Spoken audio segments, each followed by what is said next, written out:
This man, pictured here eating his breakfast, is blissfully unaware that he's committing peen. Peen takes place in many forms and in many environments. We can see here this 2-kilogram dumbbell, originally designed and bought to improve the stabilizer muscles while this man is doing external rotations, being used as a mere paperweight. This man, casually walking past his TheraBand on the way to the gym, doesn't realise he is both a perpetrator and a victim of peen. Because when you commit peen, everybody hurts. G'day everyone, it's Glenn Mackintosh, your exercise psychologist, and today we're answering a great question on turning those sometimes annoying physiotherapy exercises into regular habits.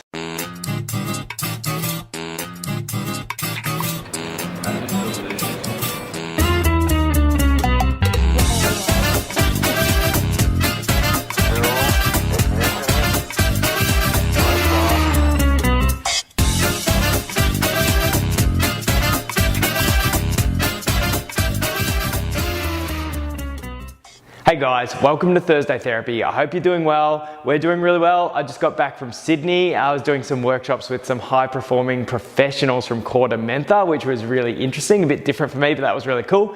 And also just finished the last of our Australian Psychological Society workshops, teaching psychologists about eating, movement, weight, and body image. So if you're in Australia, we've never been more prepared to help you out with that stuff.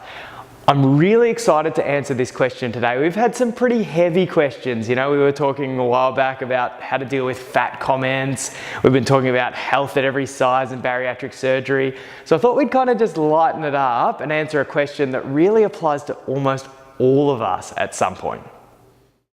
Peggy asks, I don't do my physiotherapy exercises at home. I know I should, but it's like I can't be bothered. Any tips to get me on the road to complicity? Peggy, I love this question because so many of us, we just leave the physio's office and completely forget our exercises. And I've kind of got a special interest in helping people become really good with their physio exercises because when they do, the benefits are often really, really surprising. Of course, we do them for a reason because they're important. Now, we all know that they're good for us, but I think I'm a really good person to help you learn how to make them regular habits because I have a background in sport and exercise psychology where I spend a lot of time working with athletes, helping them rehab from injuries.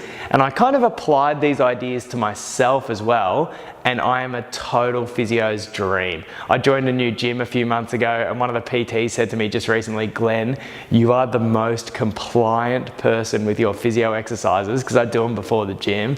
She said, how do you do it? And now I get to share that with all of you guys. So I'm going to give you my 5 best tips on how to make these just healthy habits that you do every week. When I was helping athletes rehab from injuries, the thing that I really noticed was the people who stuck with their physio the most and got the best results, they had a really powerful why, a strong meaning as to why they were doing their physio exercises. Now, there are a million reasons why you should, but my challenge is I want you to really come up with one that really resonates with you, so you've got your own why. Let me give you a few really good whys as food for thought. So the first reason is just so you can move. Now, I know this is really simple, but it's the one that gets me to do my physio exercises most of the time. So I've had some shoulder issues and I kind of know that there's not going to be that many life situations that are going to require me to move my arm up in this direction really quickly.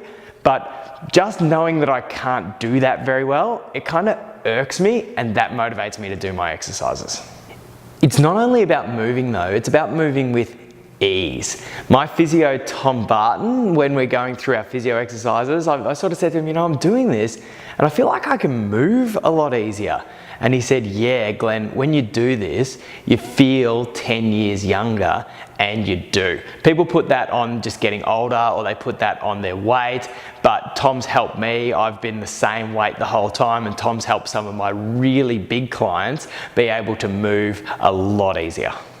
But it's also about being able to move with comfort. So we've talked about before that your relationship with physical activity is so important. If you want to do some planned movement, some walking, some gym work, a dance class, then your relationship with that type of exercise is so important. And I think sometimes the pain and the discomfort associated with movement are kind of hidden barriers to really developing a positive relationship with movement. So if you do your physiotherapy exercises, you'll be able to move more comfortably, there'll be less pain associated with it, and you'll just want to do it lots more. Physiotherapy exercises also help you perform better. So you can see them as performance enhancement. So say for example, me, when I go to the gym, I've recently gone back to the gym, and when I do my exercises, I kind of have felt like a bit of a broken old man. I've got some injuries, I don't have the range that I used to have, and I've found that by spending about 15 minutes or so doing my physio exercises, I can go through the whole range of motion, no pain, and I'm getting stronger. So it's actually a performance enhancement tool. I do the same when I do my martial arts training. I find that if I spend 15 to 20 minutes triggering and stretching out my hips before I train, when I kick, I can get the full range of motion, and it feels a lot better for me. One of the most powerful reasons to do physio exercises is so you can keep moving. I remember having a chat about my injuries with a guy at one of the gyms where I train, and this guy he's 60 years old. He probably looks to me like he's about 45, and he's just been exercising all his life. And he introduced me to this idea of not rehab, but doing your physio exercises as prehab. So even if you don't feel the effects of the latest injury that you've had, it's not sore anymore, you've got your full range of motion, it feels strong, you still keep working on those muscle imbalances just to protect you from further injury, which I think is a wonderful idea. When you get to actually doing your physical exercises, you might like to do what I call relaxed rehab. Now, this is where you do your rehab exercises while you're also doing something else. So it's kind of like you're doing that other thing and just doing your physio in the background. This can be really good if there's some discomfort or sometimes some pain associated with those exercises, because the dissociation, the focusing on something else, will help relieve the symptoms of that pain, because your pain is actually psychologically gated. Let me give you a few examples of relaxed rehab. A great one is to do it while you're watching TV. So I remember when I first dislocated my shoulder, the World Series cricket was on, and so that was pretty much the full length of my shoulder rehab, and I would just sit there doing my exercises, watching a bit of the cricket, checking the score, getting back to my exercises, and it just became a bit of a routine that whenever the cricket was on, I'd do my physio exercises. So you can do that with a TV series or something else you like. My advice would be, don't choose something that is not interesting to you at all, because that way you won't be drawn to that and then do your physio while you're doing that. But also, don't choose something that requires all of your attention, because then you won't pay enough attention to your physio exercises. You want something that can just tick along nicely in the background while you're doing your exercise. You can also listen to music, listen to an audiobook, listen to a podcast. So you're just kind of killing two birds with one stone. And this is a really cool exercise if you kind of deep down feel like your physio is a waste of time. Even if you kind of have that belief, you consciously know that it's not, but you kind of feel like it is, where you can at least do it while you're doing something that you perceive as valuable. The reality is that you can combine so many activities with your physiotherapy exercises. You can do it while you're getting some sun, you can do it while you're reading a book, you can even put your body in certain postures while you sleep. So I'd encourage you to go to your physio and say, hey, here's an activity that I want to pair with my physical rehab, and they'll be able to work something out with you.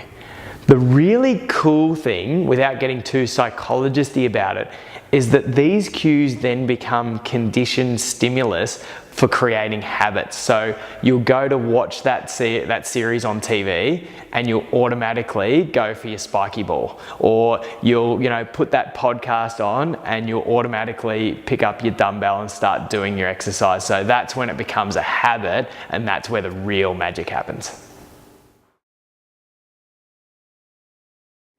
An activity to combine with your physio exercises that I really love is your physical movement sessions. So, for example, I've already told you that I like to do some rehab before my workouts, and that's very self-reinforcing, because sometimes I think when you do physio exercises, it's hard for you to notice the benefit. But if you can do some of your exercises and then notice, wow, I feel a bit stronger, my range of motion is better, I don't have pain, it's more comfortable, I can do more, then it becomes immediately self-reinforcing. So it's not like I'll do these boring exercises and then I'll get the benefits sometime in the next 3 to 6 months. It's immediate. If I do this now, I'm going to feel better while I'm doing my workout.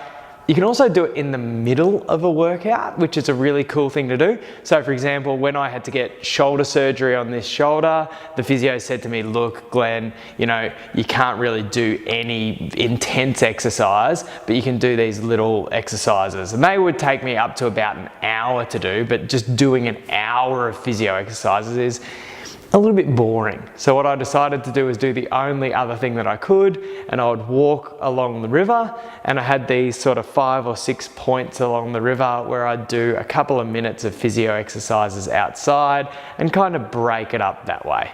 I also know people that like to do it at the end of a workout, and they say that that can help reduce their muscle soreness and help them get back to the next training session a bit better, which is really cool too. The other thing is, as always with our work, let's leave the perfectionist at home and go with what works. Don't think about what you should do, think about what you can do and what's going to work and fit in with your lifestyle, and go from there. I've had a client that I was working with just yesterday, and she had the conversation with her physio where she's got some hand rehab exercises for her hand and her wrist, and it takes 2 hours a day. So that's obviously a pretty significant injury, but she had the chat with her physio and said, I want an express hand exercises routine, one that I can do in 30 minutes a day. And if I can do 30 minutes a day, that's a whole lot better than trying to do 2 hours a day, falling short and not doing any at all. The other thing is, don't be perfectionistic with your ability to do the exercises. The physio knows that they're new to you and doesn't expect you to be perfect, and you shouldn't expect to be perfect either. So if you're a bit concerned if you're doing it right or not doing it right, see if you can contact the physio between sessions. If you can't, keep on doing them the way that you think they should be done, because what happens then is you'll come back into the physio session, and because you've been practicing, even if you're getting it a little bit wrong, you'll be consistent, and when you're consistent, that makes you more coachable. It's like Babe Ruth's batting coach said. He said, I can coach anyone as long as they're consistent. If someone's consistently swinging low or consistently swinging high, then I can coach them. If you're all over the shop because you haven't been practicing, it's very hard for your physio to guide you into what to do more of, less of, or differently.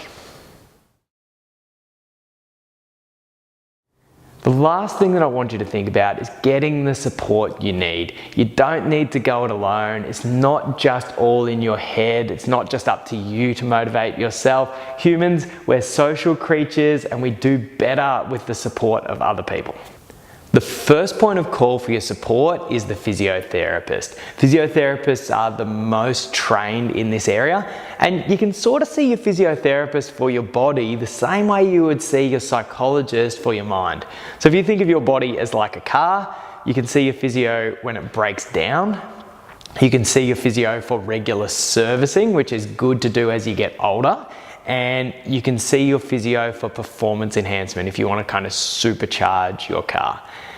The Australian Physiotherapy Association is the peak body for physios and their clients in Australia, and I'm going to give you a link to their Find a Physio service. If you just click on this link and go to Find a Physio, this service is very similar to the Australian Psychological Society Find a Psychologist service, and I just checked it out for myself this morning, and I found there were 18 physios within a K of me. I think about 4 or 5 of them I knew of, and the rest were around, and I just had no idea. So I'm sure that's a great place for if you're looking for a good physio that you know will work with you and one that you get along with, because you have to have a good relationship. You'll be able to search around and find a great one for you. You can definitely complement your physio with a whole range of things. So massage is a great thing. There's a whole lot of research to show that massage is very beneficial, and a lot of massage therapists actually will work hand in hand with a physio, which I think is the best outcome. Same with personal trainers. So at Weight Management Psychology, we don't have physios, but we have a couple of physios, including Tom that I just mentioned before, that he talks with our PTs, so the PT can help work with our clients together. You know, there's yoga. Even I was in Sydney recently, and I saw a stretch station, so somewhere where you can just go and stretch. So there are all sorts of things, but just to make sure you're not doing anything that undermines your physio work, make sure that you're talking, or even better, they're talking with your physio. The thing to do with your professional support in this area is to see them often. You know, most of the work, most of the change, most of the transformation happens between your sessions. And so seeing someone regularly just helps keep you mindful. And even though it might cost a little more and take a little bit more time in the short term, it'll keep you doing your exercises, and that'll get you way better results in the long term. So find a way to get it done, get it like you like it, and get all of the support you need. So guys, thank you for being with me for another Thursday Therapy. And I'm sure if you look back through this, you'll find a few ideas that'll really help you become a little bit like me, one of those weirdos that somehow actually does pretty much all of their physiotherapy exercises.